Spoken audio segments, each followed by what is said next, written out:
insinuating that the INC nationwide demonstration for peace and unity was merely a ploy. Grupo po ni Senator Trillanes, dating Senator Trillanes, nag-anunsyo na sa 16 po meron silang rally sa EDSA Shrine.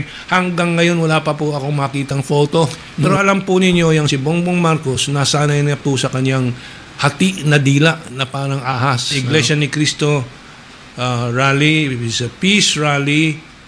Peace rally is a moral action, not a political action.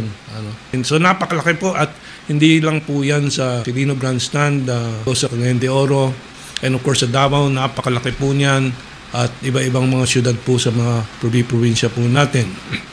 But yung immediate reaction po ng mga kakosa ng pamahalaan, ng BBM, mga strange bedfellows talaga, dahil yung mga dating komunista at kasalukuyang mga front organizations ng mga komunista, yung mga Makabayan Group, yung mga Franz Castro na party list ng ACT Teachers Party List, yung mga yan, ay sinasabi na insinuating that the INC nationwide demonstration for peace and unity was merely a ploy, gimmick lang daw, to shield Vice President Sara Duterte, para sanggahin daw si Sara Duterte.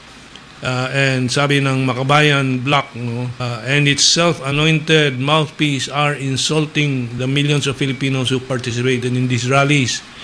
So, yan po, yan lang isa sa maliit na grupong mga bumabatikos. Siyempre, yung grupo po ni Senator Trillanes, dating Senator Trillanes, nag-anunsyo na sa 16 po meron silang rally sa EDSA Shrine. Hanggang ngayon wala pa po akong makitang photo nung rally na yon, kasi nilango nga siguro, itong susunod na image po ay ito pong Cagayan de Oro National Rally for Peace.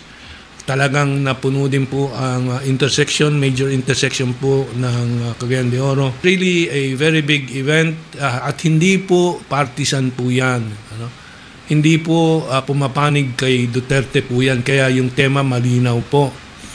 Sila, sabi ng Iglesia ni Cristo, sila ay sumusuporta sa sinabi po ni Presidente Bongbong Marcos na hindi siya sang-ayon doon sa impeachment laban kay Sara.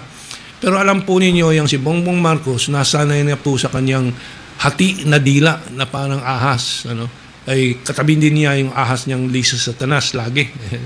So, sa kabilang dila, sinasabi niya, ayaw daw niya yung impeachment kay Sara, pero sa kabilang dila, quietly, malinaw po kanyang pinapayagan, kung di inuudyok at binibigyan ng instruksyon at binibigyan ng encouragement si Tambaloslos, si Martin Romualdez, na ipagpatuloy po yan.